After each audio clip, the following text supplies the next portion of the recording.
talk about Boundary Waters. We got a question about that, what it is and why we are training for it, why we want to go to it. Okay, so I went to Boundary Waters starting in 2016, and this was with a scout troop, Troop 175.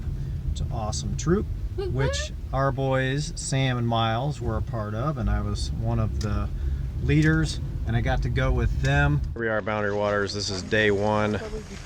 We're getting ready to put into Mudrow Lake. Of course, we have to do a portage first. We actually made a circuit route, and we're on the Canadian border for a while. We actually canoed into Canada. That was the first time I'd ever canoed into Canada, which was really cool. Here we are. We're actually in Canada right now. And there's some, I don't know what those falls are, but they're pretty awesome. So anyway, Boundary Waters, then we did it again in 2018, just with me and Sam and Miles, and Mike Voigt, and Jake Voigt, and Alex, my nephew. So that was pretty cool. So that was 2018. And then we did it again in 2021. It was just me and Sam and Miles, just three of us. So I love Boundary Waters so much. After that 2016 trip, I just fell in love with Boundary Waters, and I just want to keep going back. I told Sam and Miles that when I get close to death, then they're going to take my old decrepit body, stick it in the canoe, and just shove it off in the Boundary Waters, and that's how it's going to be. That's how I'm going to go. So, and I'm good with that, or whatever. I don't even care, just as long as it's Boundary Waters. Anyway, so I loved it so much. Want to keep going back. I'm like the Boundary Waters evangelist, right? I love it so much, and you get done with it and you just feel like you can do anything. It's so cool. It's a pure, I think, it's a pure camping experience. And what I mean by that is you have to canoe everywhere you go. You can't, there's no motorboats, there are no ATVs, there are no vehicles. It's just you, a canoe, and your stuff, and your crew. And if you go everywhere on the canoe, and then where there's no lake to canoe, you portage. And so your first camp, and you have to look for a campsite. So everything that you have, everything that you need for that trip is with you. You have it, you carry it. So there are no refresh spots, there are no aid stations, there are no checkpoints to meet. There are no ways to get more of anything that you need. Basically, if you have it, that's what you have, right? And then if the same thing with, like, you know, pack it in, pack it out, right? If you have, you're gonna have to generate trash. You have to bring all of that back with you. So it's nature discipline, leave no trace, and it's just a pure camping experience. So if it rains, guess what? You're in the rain. If it's raining and you are on the canoe, then it's raining and you're on the canoe. Like that, there's no shelter houses, nothing. I mean, there aren't even any signs out there. No toilets. It's great. Now, when you have to find a campsite to sleep in at night, and the only thing they have at the campsite is a fire grate. That's what makes it official. From the United States Forestry Service, I think they put those there, and they have a latrine. Now, don't misinterpret what I'm saying. This latrine is essentially a glorified bucket, right? It's a glorified hole where you can just kind of, you know, do your business, and that's it. And it's a pit, and it's very small, and it's open. There are no walls. You, nature, and taking a dump. That's the latrine. So that's what you get at the campsite. Everything else, you bring it with you. You have to cook your own food, all of that fun stuff. So love it, love it, love it so much.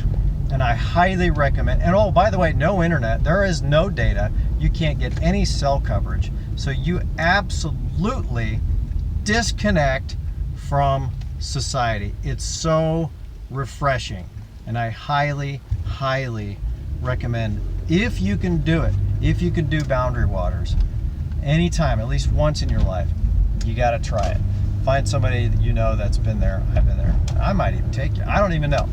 So Minnesota, though. It is okay. So a little bit about Boundary Waters. It's the Boundary Waters Canoe Area, BWCA, and then sometimes they tack on W for wilderness at the end. And it is in northern Minnesota, right near the Canadian border. If you need to find it on a map quickly, you just go to Google Maps and you type in Ely, that's Ely, Minnesota. That's a tiny little town, and that's where we go to our outfitter. So we use an outfitter to get the equipment that we need. We rent the equipment, take it out there. And our outfitter is great. Been using the outfitter for the last 3 times. It's Canoe Country Outfitters, family-run organization. I love those guys, the Olsons. They will hook you up if you need to go. I'll send you the information. Let me know. So from there, they take you and they drop you off. Again, northern Minnesota. It is right on the Canadian border, hence the name Boundary Waters. You got to have a permit to go. You can't just decide one day you're going to go the next week. You got to get a permit. You got to plan ahead, and a lot of planning to get there. But it is totally worth it. And again, I cannot recommend it enough. Super awesome, fun, and a pure camping experience. That is Boundary Waters. And my enthusiasm has been so great over the years that I convinced my nephew to go, and convinced my friend Mike to go back. Even without the scout troop, we just went on our own, and then it convinced my sons to go back on our own. That's how much I love it. And all this time, Emily was like, that's cool, good for you. Camping's not for me, I'm done. And then, I'm not sure quite what happened. Maybe that's the subject or the topic for another video or the next segment of this video. But Emily's gonna tell you what the heck made her change her mind from being camping's not my thing to, we're going to Boundary Waters and you're taking me. I don't know. Stay tuned. Let's find out.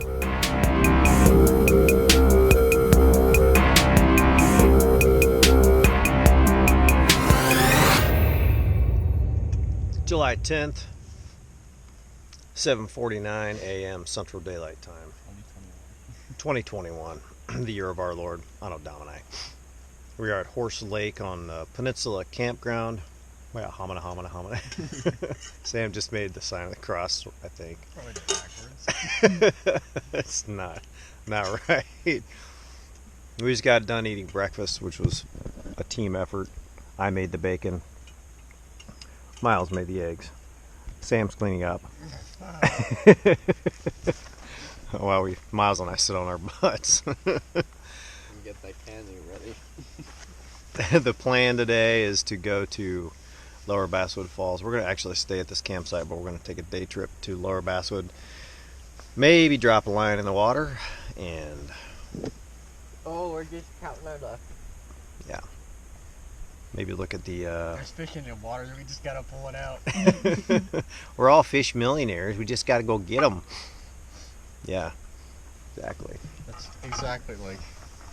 No matter how hard you try, Jack never got the gold. Instead, he just got a painkiller. Opium addiction? Yeah, he got a painkiller addiction. You know what the real gold here is? Opium. Which, fair. Okay, then.